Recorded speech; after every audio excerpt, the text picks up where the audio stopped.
Бүгін бізде қонақта математика пәнінің мұғалімі, селпой мектебінің қызметкері, Малави елінің өкілі Майкл Джеффри мырза. Майкл Джеффри мейірімді және жұрмат бір адам. Қазір рунгом бар, шеркеш. Басқа ата-аналар англисша білмейді. Сол үшін мен қазақша öğrendim. Алматыға бардым. Оларда көп адамдар орыс сөйлесін. Олардың қазақша аз кейін түсіндіріп. Мысалы деймін, Алматыда танысыңыз адам сізбен орысша сөйлесіп бастайды. Қазақ адамдар. Ал сіз қазақша сөйлессеңіз, олар қазақ тіліне ауыса ма, әлде солай орысша сөйлесе бере ме?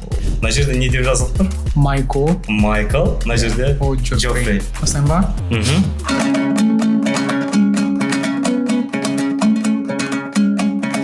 Quality of Kazakh films.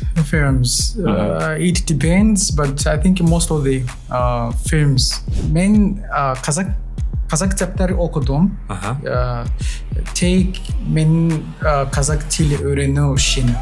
Yani Kazak dil oku. Biraz no. Sorry.